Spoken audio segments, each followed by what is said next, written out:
Hello mga ka-vertebrate! It's a supercalifragilisticexpialidocious day sa ating lahat. Kumusta na kayo?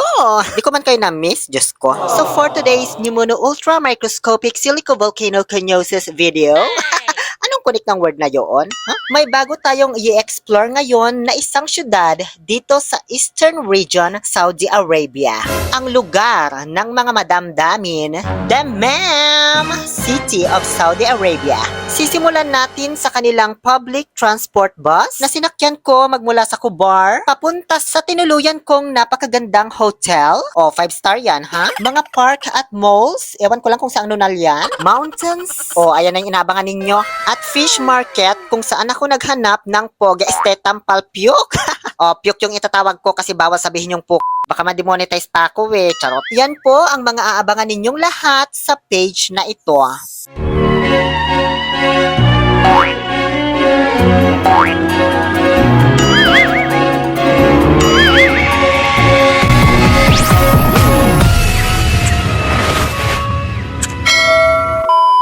So, eto na naman tayo. Parang kailan lang nang huli. Gagala na naman ang baklang social climber dahil nga sa 4 na araw na naman akong walang pasok. O, 2 beses sa isang taon lang nangyayari ito sa buhay ko na makapagbakasyon ng 4 na araw. Kaya hayaan nyo na. Hayaan nyo akong maging masaya. Syempre, alangan kayo lang lagi yung pasasayahin ko. Malamang unahin ko din yung sarili ko, no? Charot. Syempre, at the same time, sasamahan ko na naman ang pagbablog para may mapanood na naman kayo. Kaya sa ngayon, ay uumpisahan ko ang vlog na ito sa pamamagitan ng aking pagbiyahe papuntang Dammam. Kung saan matatagpuan yung 5-star hotel na nag-invite sa akin. Magtataksi lang sana ako mula Kubar, kaso aabutin na naman ng hanggang 50 realizations ang pamasahe ko. Ang mahal, Diyos ko. Kaya hindi ko na lang tinuloy. Aside from that, wala naman kasi akong jowa na may sasakyan na pwede maghatid sa akin. So dahil nga sa no choice ako kundi mag-commute na lang, dito sa may Rahmaniya, lagi-lagi kong nakikita itong mga nakaparadang public transport bus. Sabi kasi, mura lang daw pamasahe dito papuntang Dammam. Kaya heto, masubukan nga. O diba, san ka pa? 5-star hotel yung pupuntahan eh, pero nakakommute. So para po sa mga commuters na tulad ko dito sa Eastern Region, makinig kayo. Baka sakaling naisin nyo din sumakay dito kasi murang-mura lang. O eto na. Una, punta muna kayo sa App Store or Play Store para i-download yung Eastern Region Bus na app. Kapag natapos nyo nang ma-download at ma-install, malamang bubuksan mo, alang titigan mo lang yan. Pagbukas mo, piliin mong language, English, kasi alam ko di ka marunong magbasa ng Arabic, pahirapan mo pa sarili mo. Pagkatapos ay ilagay mo yung phone number mo na active. Yan lang naman kailangan dyan, wala nang iba. Di na kailangan ng ikama number, SSS number, GSIS o PhilHealth. Tapos may marireceive kang 6-digit code, ilagay mo dyan. Tapos maglagay ka lang ng 4-digit password. Kahit same na lang ng password ng phone mo kapag binuksan, para di mo makalimutan ba. Tapos ayan, okay na. Magsisilabasan na yung mga code ng bus dyan at yung mga ruta nila, pero mamaya ko na i-explain. Tuturuan ko muna kayo kung paano mag-recharge. So ganito, punta ka sa wallet, i-click mo yung recharge, lagay ka ng amount, for example 10 SR, then pindutin mo yung top up, and then i-fill out mo lahat ng mga kinakailangan dyan. Makikita mo yan sa iyong card. Kung may STC Pay ka, mas maganda. And then pindutin nyo lang yung pay now, tapos okay na. Ngayon, balik na tayo kasi hindi yan yung gagamitin kong mode of payment. Syempre, dahil nga sa social climber ang lola mo, Apple Pay ang gagamitin ko. O, diba? Naka-Apple Pay pero nagko-commute. Try lang natin lagyan ng 5 reals kasi may laman naman na. Tapos hindi naman kasi ako palaluwas sa Dammam. Wala naman kasi akong jowa para puntahan dyan, Diyos ko. So pindot-pindot lang yan. Tapos ayan na, nalagyan na ng laman. Punta ka sa Pay via QR. May lalabas dyan na QR code at yan yung itatapat mo doon sa may scanner sa loob ng bus kung saan ka magbabayad. Dito banda o, halika ipakita ko sa'yo. Ayan o, ngayon alam mo na.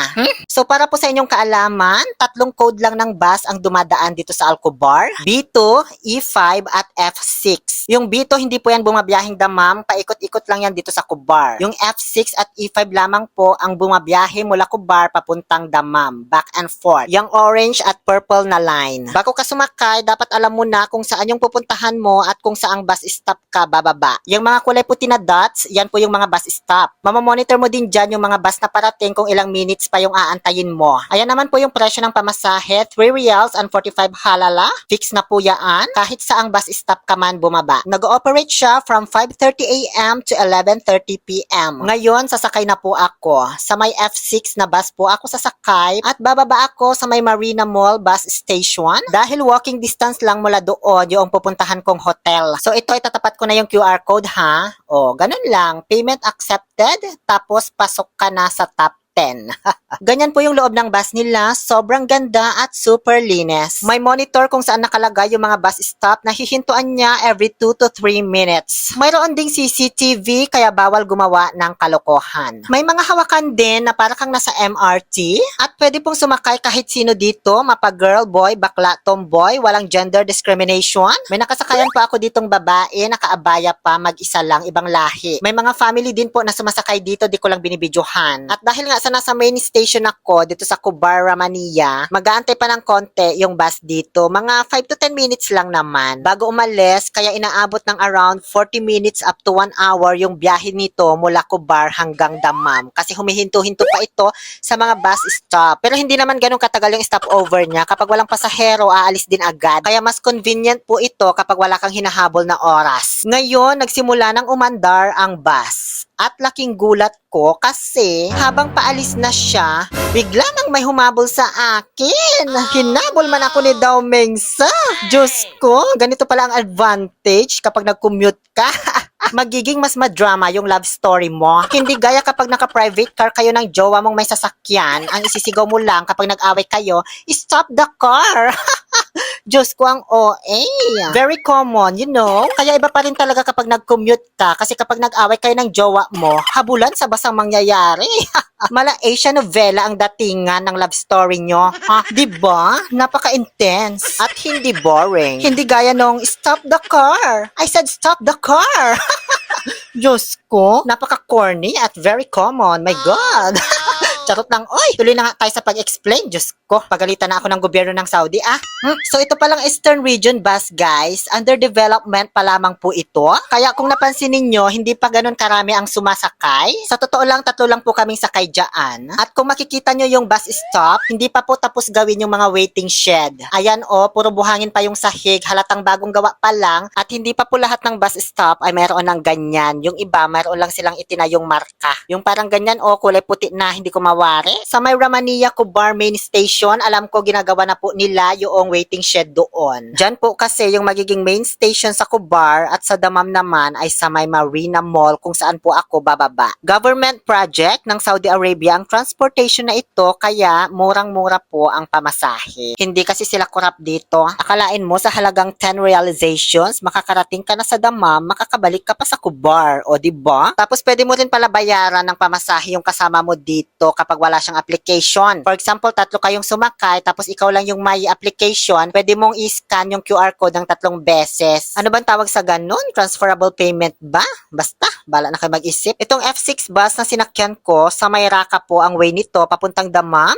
Dumadaan po ito sa Mazuria, pati na rin po sa Seiko Dammam, para sa mga mahilig magpunta at mamili dyan. Pagdating naman sa mga driver, mostly mga Indonesia na ang gagwapo. Diyos ko, minsan nga napagkakamalan ko silang Pinoy. Kaso nung tinanong ko, Indonesian pala. 4 na beses na kasi akong sumakay dito bago ko inedit ang vlog na ito. Kaya iba't ibang driver na yung mga nakasalamuha ko. So ngayon, okay na tayo dito sa kanilang public transport bus. Hindi ko na masyadong i-elaborate yung pag-explain kasi alam ko marami pa rin magtatanong dyan sa comment section. Kahit na in-explain ko na ng maayos. So nasaan na ba ako? Ba't parang puro desierto na itong nakikita ko ba? Mali yatang bus yung nasakyan ko. Charot. Pumarada lang saglit yung driver at bumaba kasi naiihi na yata siya. Diyos ko, hindi na niya kayang pigilan. After few minutes, ayan na po, naaaninag ko na ang Dana Raihan Hotel, ang aking tutuluyan mamaya. Pero syempre, dito hihinto yung bus sa may Marina Mall. Nagaya ng sabi ko kanina, ito po ang main station nila sa Dammam. Kaya kung napapansin ninyo, ay napakarami pong nakapark na bus. Ngayon ay pababa na po ako. Yung babaan ay doon po sa may pintuan. Sa likod, huwag kayong bumaba doon sa may pintuan na tapat ng driver. Dahil para lang po yan sa mga sasakay. So ito po ang main station nila sa Dammam. Meron na siyang waiting shed, hindi gaya sa Kubar na ginagawa pa lang. Mayroon din ditong bus na dumadaan papuntang Katif, pero syempre wala na akong pakialam doon kasi di man ako pupunta dyan, layo-layo eh. Ayan naman yung Marina Mall, na iba-vlog ko bago ako umuwi para alamin kung nandyan ba talaga sa loob si Dugong. Magmula naman dito sa Marina Mall ay maaaninag mo na ang Rana Daihan Hotel, ang luxury brand ng Rotana, kung saan ako mag-overnight stay. But that will be a story for another What If. Maraming salamat po sa panunood. See you on part 2. Nabitin na naman sila. Bala kayo dyan.